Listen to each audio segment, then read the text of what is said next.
eu sou a Nani. No vídeo de hoje vamos contar uma história com HI.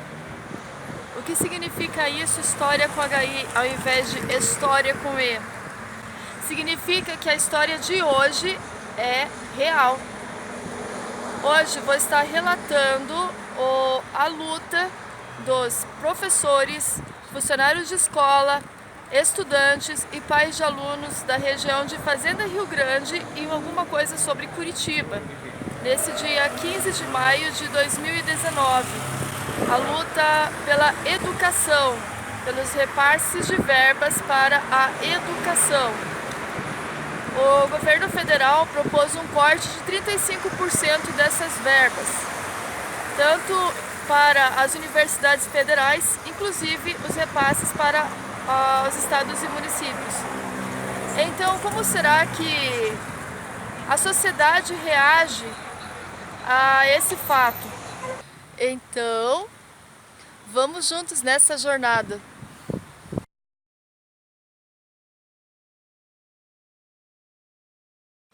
A cidade de Fazenda Rio Grande é uma cidade tida como cidade dormitório, pois muitas pessoas que vivem aqui vão trabalhar na capital, em Curitiba, e retornam apenas para dormir à noite. Hoje já tem um pouco mais de indústrias, empresas, né? Nesses últimos crescimentos que teve o programa federal do governo federal na década de 2006, por aí, chamado PAC, que aqui na Fazenda eles mudaram para PAD, só mudaram a sigla, o programa era o mesmo. Então houve um boom, um crescimento que agora muitas pessoas conseguem viver e trabalhar aqui e não só na região de Curitiba. É uma cidade de aproximadamente 100 mil habitantes.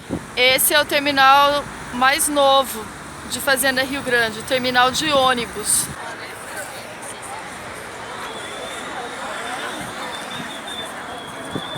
A manifestação aqui em Fazenda Rio Grande é dos professores e estudantes da educação básica, escolas estaduais e municipais. Esse corte de 35% diminui o repasse do governo federal para os estados e municípios, que seriam destinados para a educação, e também para as universidades federais. Nessa manifestação eu estou visualizando alunos, estudantes, pais, professores aqui do estado do Paraná.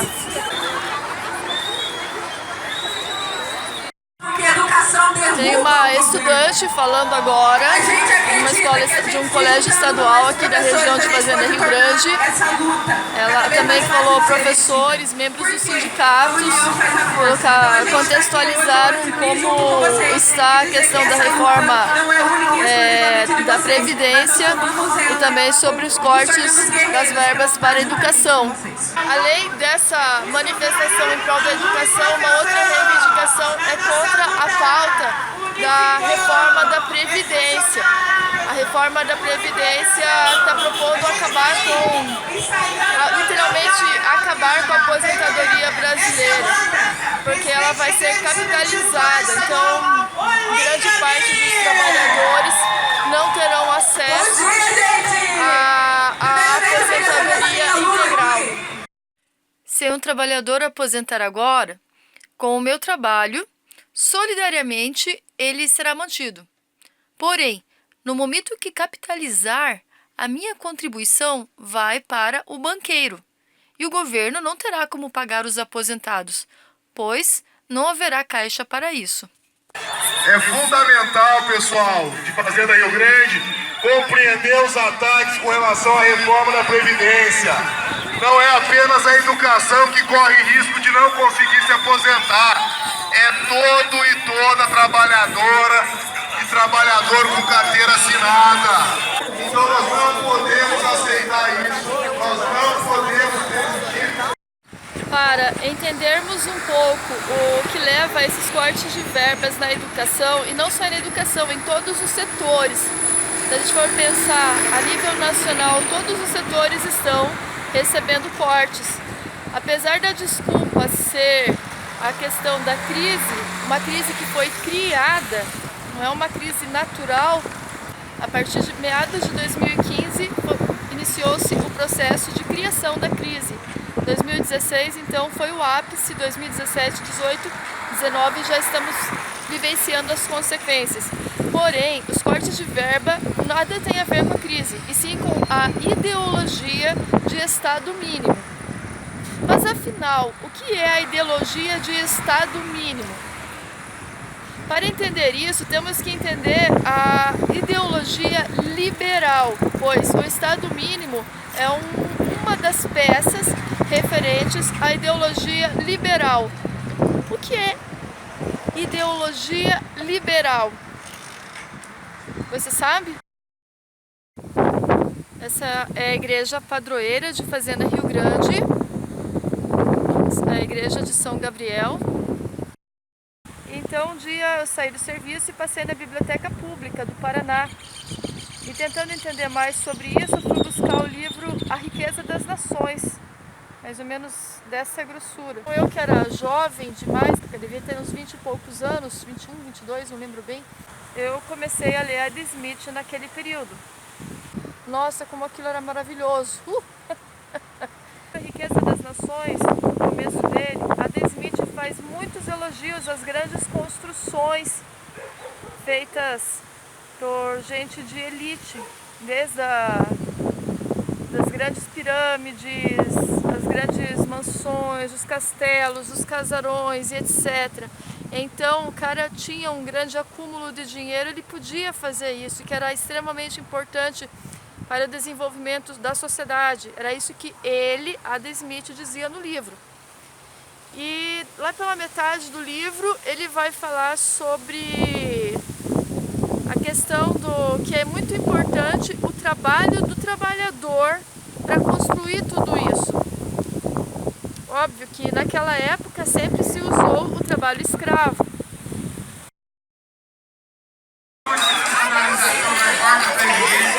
Uma emenda é aquela que não deixa passar a chamada previdência por capitalização, que só interessa aos bancos.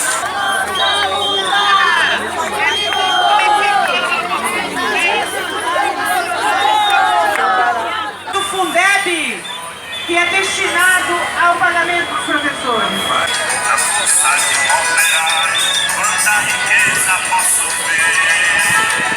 Então, no período da faculdade, percebi que muitos professores da área de comercialização agrícola, política agrícola, planejamento rural, economia rural, entre outras, supervalorizavam a política liberal e supervalorizavam a ideologia de Estado mínimo.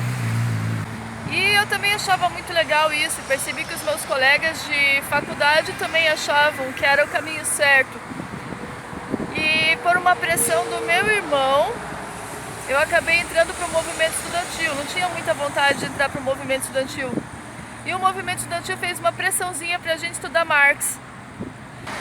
E eu percebia também que muitos professores, muitos colegas, eu mesma tinha um pouco de resistência para tentar conhecer o trabalho de Marx, né? O seu livro Capital, os seus outros livros. E talvez porque há bom tempo eu já estava meio que sendo doutrinada que seria algo ultrapassado, algo que não servia mais para nada. Bem, hoje, né, depois de muitos anos, sabendo que eu estudei Adam Smith, tendo consciência do trabalho dele em A Riqueza das Nações, tendo consciência do trabalho de Marx, tendo estudado Marx, eu posso afirmar uma coisa: as duas teorias se complementam uma à outra, como a lei de ação e reação, como causa e consequência, pelo menos para explicar a nossa sociedade atual. Então, em um determinado período, eu tentei conversar com esses professores e apresentar esse outro contraponto, um pouco diferente só do liberal. E eu senti assim um preconceito, senti uma raiva, um ódio, algo como: não pode falar isso porque isso é comunismo, não pode falar de Marx porque é errado. Epa, como assim? Eu fiquei meio boiando, mas tá. E daí, com o tempo, eu começo a conhecer um pouco da história de um dos professores. E aí eu começo a entender o contexto geral do porquê que os professores começaram a ter esse tipo de visão.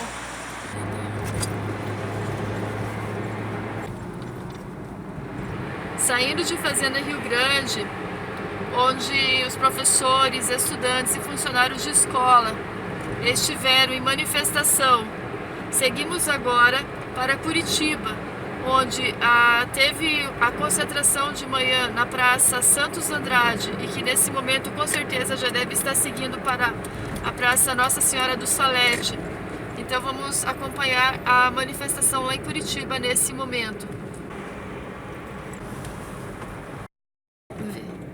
A educação formal dentro de sala de aula tornou-se muito importante para o desenvolvimento do sistema capitalista. Porém, desde a época de Marx, a educação formal nas escolas para os trabalhadores era sabotada. Por exemplo, naquela época, os alunos tinham que frequentar 150 horas de aula, em sala de aula. Só que daí eles terminavam esse período e iam para o chão de fábrica, onde ficavam trabalhando 12, 16 horas por dia. E no ano seguinte retornavam para a sala de aula. Moral da história, o que eles aprendiam nessas 150 horas, quando retornavam no ano seguinte, não lembravam de mais nada. Por quê? Porque não havia a continuidade do seu período de educação. E, por outro lado, o trabalho consumia demais, o cansaço, entre outras coisas, que acabava não permitindo com que ele assimilasse isso que ele aprendia com sua realidade. Sem contar que a sala de aula em si era um depósito de crianças, que o professor não tinha giz, não tinha livro, não tinha caderno, não tinha cartilha. Ia fazer o que com o aluno lá? O cara tinha que ser muito criativo para conseguir trabalhar um pouco de conteúdo. E o excesso de crianças em sala de aula. Então, acabava sendo um depósito de crianças em que ela mal e mal aprendia a escrever seu nome e já recebia um título de que frequentou aquelas 150 horas aulas anuais e ia para o chão de fábrica. Lembrando que naquela época quem trabalhava e estudava eram crianças, 7 anos de idade, 8 anos de idade. Então crianças de 7, 8 anos de idade estavam dentro do chão de fábrica, perdendo a mão, trabalhando 16 horas por dia. Imagina um garotinho trabalhando tantas horas assim. É para acabar, né? E isso era uma realidade naquela época. Muitas mortes de criança para poder ganhar um salário tão baixo. O desenvolvimento das máquinas foi muito bom para muita coisa, porém permitiu que crianças e mulheres fossem jogadas para dentro das fábricas. Hoje a gente tem muitos direitos conquistados, a luta sindical, a luta de organização de trabalhadores, mas muitas crianças morreram, deram sangue, muitas mulheres perderam contato com os filhos para que alguns poucos tivessem um lucro exacerbado. É a Assembleia Legislativa do Paraná.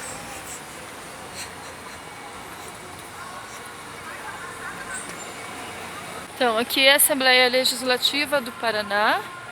Aqui na frente é o Palácio Iguaçu. A manifestação saiu cedo da Praça Santos Andrade e seguiu para cá. Já tem bastante estudantes no caminho, acho que estou indo para almoçar. Os servidores de Araucária se concentrar aqui próximo aos banheiros químicos para poder organizar. Que apesar de todas as diferenças partidárias, de todas as críticas que fazemos às vezes, que ficam neste momento. Porque independente das nossas diferenças, nos unifica agora a luta. Então temos muita luta pela frente, pela lei da mordaça. Não queremos que as nossas escolas sejam amordaçadas. Queremos a liberdade de poder trabalhar, porque fazemos educação e educação de qualidade. Pessoas com bandeiras de partido, pessoas de sindicatos, professores, estudantes, categoria de aposentados. Então, diversas pessoas ainda estão aqui concentradas, mas muitos já estão indo embora agora. para retornar à tarde na Santos Andrade novamente. Então, literalmente chegamos em fim de festa. Porém, vai ter evento à tarde na Praça Santos Andrade e à noite na Reitoria. Essa é a Praça Santos Andrade. Aqui fica a Universidade Federal do Paraná. Há um trecho em que a Ada Smith fala sobre os trabalhadores, os jovens que vão trabalhar e que ao longo do tempo, ao longo do dia, eles vão se tornando estúpidos, porque eles estão trabalhando. Só que o que acontece? Ele fala com um certo desprezo esse trecho. Quando na verdade, o que acontece? A gente vê que o trabalhador, por trabalhar demais, por estar cansado, ele acaba não tendo força sequer para pensar em estudar. Mas não que ele vai se tornar um estúpido, mas é que o sistema que não permite que ele estude e reflita. Horas a fio de trabalho desgastam qualquer ser humano. Desgastam mesmo. A gente precisa de um tempo de descanso. E o Marx, ele critica muito a Ada Smith por essa posição extremamente arrogante sobre o trabalhador que teoricamente vai se tornar estúpido porque está trabalhando, quando na verdade o cansaço é que faz com que a pessoa não tenha sequer forças para tentar aprender algo novo.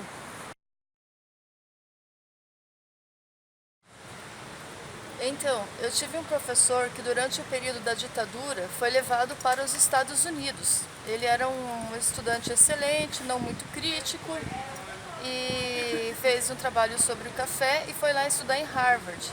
Só que ele voltou com aquela ideia de que lá seria maravilhoso e que tudo deveria ser como lá. E ele supervalorizava a Ada Smith, mas desconsiderava completamente o estudo de Marx. Ele achava que era errado, que era ultrapassado e replicava isso pra gente. Sobre a questão do café, devemos pensar o seguinte: justamente na época da política do café com leite, né, entre década de 20 e 30, justamente por os Estados Unidos, em 1929, seguir Ada Smith à risca, o que aconteceu? Houve o crack de 29, quebrou totalmente, inclusive afetou o Brasil na política do café com leite aqui, que favoreceu a Revolução de 30 e a entrada de Getúlio na política. Acabando assim com o ciclo do café com leite. E por quê? Porque os Estados Unidos seguiu Ada Smith à risca. Então o que dá para entender disso? Não existe a mão invisível que regula o mercado. Não existe a mão invisível que regula o mercado. Isso é fato. Após a quebra de 1929, o que os Estados Unidos teve que fazer para salvar o mercado na época? Teve que fazer intervenção. Tanto que até hoje existe o protecionismo nos Estados Unidos. Nossos professores que foram estudar lá e voltaram, eles criticam: os Estados Unidos ficaram de acabar com o protecionismo, mas nunca acabam. Uma hora eles vão ter que acabar por causa das leis internacionais. Eles não vão acabar nunca com o protecionismo, porque senão eles vão quebrar. Não existe mão invisível que regula mercado. Simplesmente não existe. Ada Smith estava errado. Para ilustrar esse assunto, vou citar um exemplo que ocorreu no centro-sul do Paraná há mais ou menos 2 décadas. Numa das cidades dessa região, havia diversas cooperativas de leite. Um dia, uma grande integradora famosa se instalou na região. Então, ela passou a pagar mais pelo litro de leite para os pequenos produtores. E eles passaram a vender para essa integradora, e então deixaram de vender para as outras cooperativas que compravam o seu litro de leite por um preço médio. Então, essas antigas cooperativas foram obrigadas a fechar suas portas, pois não conseguiam competir com a concorrência dessa nova integradora. Quando não havia mais a concorrência, a integradora passou a pagar o preço que queria para os produtores de leite, pagando um preço muito mais baixo do que o preço médio que eles recebiam anteriormente das antigas cooperativas. E então tiveram que se sujeitar a isso, pois, caso contrário, não teria mais para quem vender o leite excedente. E muitos produtores quebraram e tiveram que vender suas terras para grandes produtores que tinham condições de produzir em grandes quantidades. A questão é que esses produtores que tiveram que migrar se tornaram um problema social em outra região, um abacaxi para os governantes locais, pois lá no campo eles tinham uma função social para toda a sociedade.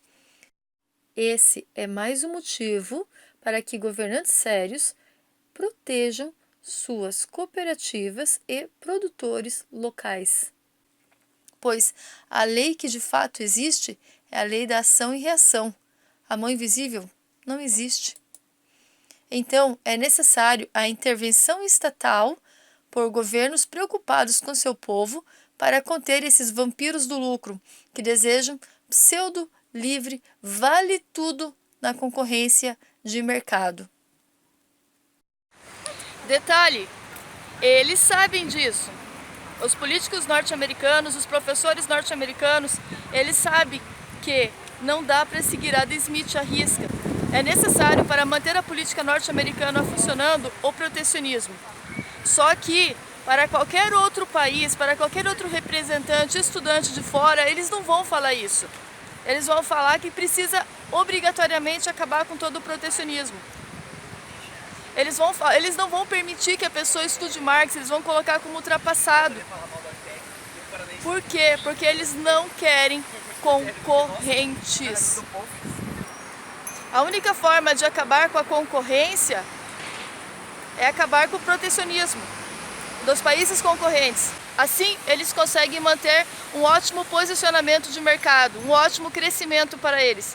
E, inclusive, eles precisam explorar países estrangeiros menores para manter o nível de vida que eles têm lá.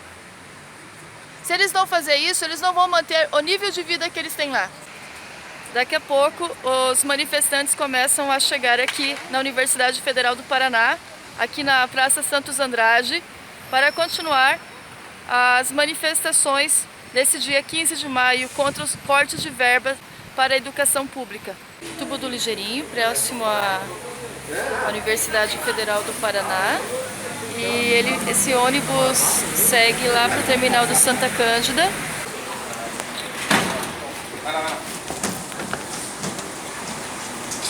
Então vamos seguir lá para a Polícia Federal. Horário do almoço.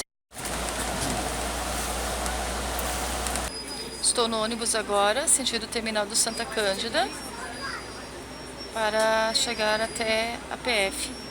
A teoria de Adam Smith foi elaborada no início da Revolução Industrial, quando havia uma superexploração do trabalho e era natural isso. Para eles era natural ter escravos, era natural que o cara trabalhasse 12, 16 horas por dia. Então ele não tinha uma criticidade suficiente para fazer um trabalho bem elaborado. E também, como tudo tem causa e consequência, no período inicial você não sabe aonde a livre concorrência pode levar as empresas que estarão quebrando, aquelas que estarão reinvestindo o seu dinheiro. Então teve várias contradições que essa teoria não explica.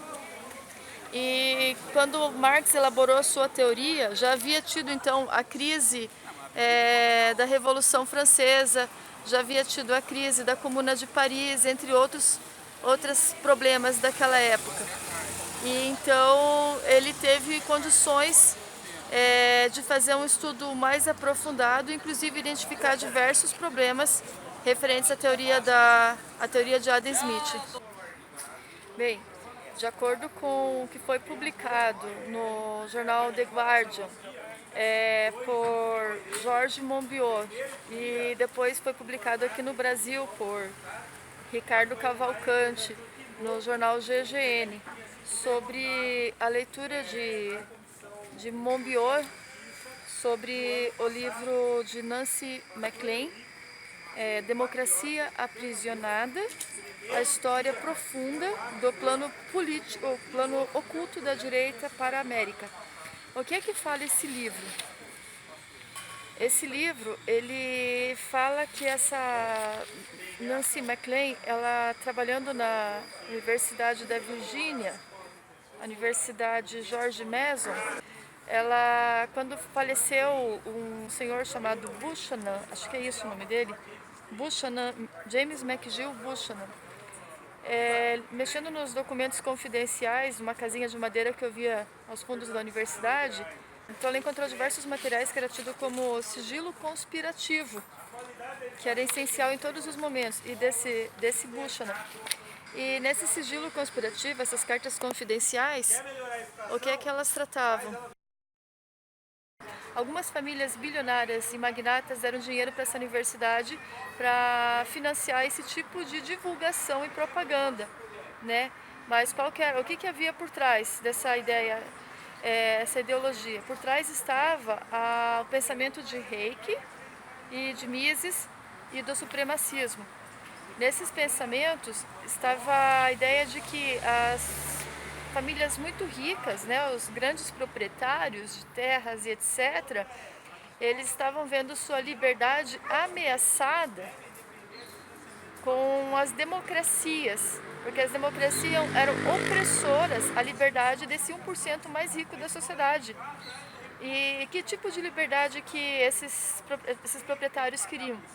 Esses 1% mais ricos poderiam fazer o que quisessem naquilo que eles consideravam propriedade deles, inclusive seus escravos. Então, ou seja, qualquer um de nós seria escravo deles se estivesse num lugar que eles julgassem que é terra deles. Então eles teriam o direito de fazer o que quiserem com qualquer um de nós e com nossas coisas. Esse 1% mais rico da sociedade mundial, teoricamente. O Buchanan recebia financiamento de milionários, magnatas do mundo inteiro para divulgar uma pseudo-ideologia de liberdade para a extrema-direita, mas no que isso influenciou? O Buchanan, inclusive, foi chamado, na década de 80, o Buchanan foi chamado para ajudar o Pinochet a desenvolver o seu plano de governo, né? E nisso envolvia desde tortura, não só torturas e assassinatos, como ele aconselhou o governo a ampliar o programa de privatização, austeridade e restrição monetária, além de desregulamentação e destruição dos sindicatos. Isso fez com que a economia do Chile colapsasse em 1982. Né? O que a elite queria que o Buchanan colocasse como sendo dever do projeto liberal deles? Diz aqui, propor privatização das universidades e cobrança de mensalidades sem nenhum subsídio estatal. Seu propósito original era esmagar o ativismo estudantil. Também privatização da Seguridade Social. Ele também queria romper o laço entre a população e as instituições do Estado. Então tinha que acabar com a confiança nas instituições estatais. Esse capitalismo totalitário se encontra numa espécie de agenda nos dias atuais e que está sendo implementado na América Latina. Não vejo como falar em educação pública sem falar do presidente Lula, pois ele foi o presidente da República da nação brasileira que mais construiu escolas, universidades e institutos federais, além de cursos técnicos. Veja bem, quase a metade do Brasil. E também secundaristas, professores, servidores técnicos como eu, mais de 20 mil lutadores e lutadoras marchando da Praça Santos Andrade até o Centro Cívico, fazendo uma jornada inteira de luta. 7 de abril, prenderam nosso Lula, seremos resistência, porque você é luta.